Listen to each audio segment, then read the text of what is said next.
ചോരത്തള part 2. ഇവിടെ കയറിയാലേ പല്ല് വിളിച്ചാൽ എന്നാലും ഇത് ഓപ്പൺ. അങ്ങനെ എന്റെ മുഖം ഇവിടെ സെറ്റ് ചെയ്ത് റാഷിന്റെ മെയിൻ പരിപാടി എന്താ വെച്ചാൽ 1.5 ലിറ്ററിന്റെ വെള്ളക്കുപ്പിയും കയ്യിൽ വെച്ചിട്ട് ആദ്യം ഇങ്ങോട്ട് വെയിറ്റ് നോക്കും. ഇങ്ങോട്ട് ഞാൻ 1.5 കിലോ കൂടി എന്നും പറയും. ഒരു വലിയ മൊയിന്താണ് ഇവൻ. ശരിയല്ല, ഇവന്റെ ഉണ്ടകണ്ണ് കണ്ടാലറിയാം കള്ള ലക്ഷണമുണ്ട്. പിന്നെ തൊട്ടപ്പുറത്ത് നമ്മൾ വർക്കൗട്ട് ചെയ്തിട്ടാ ഞാൻ ഇത് ഓടിക്കുമ്പോൾ റോഡിലൂടെ ഇത് ഓടിക്കുമ്പോൾ ഞാൻ എന്തോ ഒരു ഷിപ്പാണ് ഓടിക്കുന്നതെന്ന് കരുതി ആളുകളെല്ലാം എന്നെ ശ്രദ്ധിക്കാൻ തുടങ്ങി.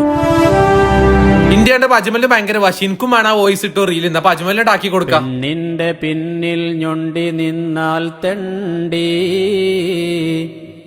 നേരിട്ട് കണ്ടാലുണ്ട് കുണ്ടാമണ്ടി.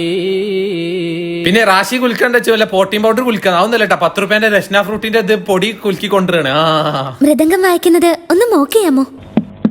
അമ്മുമ്മയുടെ ചേച്ചിയെ കണ്ടാൽ നിങ്ങൾ എന്തു വിളിക്കും? വലിയമ്മുമ്മ. പിന്നെ നിങ്ങൾക്ക് ഈ സാധനം ഓർമ്മ, ഇത് നമുക്ക് അജ്മലിന് വേണ്ടി അയച്ചെന്നാണ്. ഇത് 4 ഉണ്ടായിരുന്നു. ഒന്ന് ഞാനും ഒന്ന് അജ്മൽ എടുത്തു, ഇനി ഒന്ന് വേണ്ടി ഇവനും കൊടുക്കാം. പിന്നെ ഇതിന്റെ ലാസ്റ്റിംഗ് ഒരു ദിവസം നിൽക്കുന്നുണ്ട്. ഒരു ബോക്സിൽ ഏകദേശം 4 ഫ്ലേവറും ഉണ്ട്. നമുക്ക് ജിമ്മത്തെ ആശാനും കൂടെ ഒന്ന് കൊടുക്കാം. നിങ്ങൾക്ക് ഇനി സാധനം ആണെന്നുണ്ടെങ്കിൽ ഞാൻ പേജ് വെച്ച് ടാഗ് ചെയ്തിട്ട് നിങ്ങൾ സാധനം നോക്കിയിട്ട് പറഞ്ഞാൽ മതി. പിന്നെ ഒരു ദിവസം ഇതിന്റെ ലാസ്റ്റിംഗ് ഒക്കെ ഉണ്ട് കേട്ടോ. ഞങ്ങൾ വീട്ടിൽ കൂടെ 10 മാങ്ങ മൂച്ചുണ്ട്. അതിന് എപ്പോഴും കുറെ പൗത്ത മാങ്ങട്ടെ. എന്നാലേ വൈലോ പിള്ളയുടെ മാമ്പഴം ഒന്ന് ചൊല്ലിക്കേ. മാമ്പഴോ? മാമ്പഴത്തിന്റെ പാട്ടൊന്ന് പാടി കേൾപ്പിക്കേ.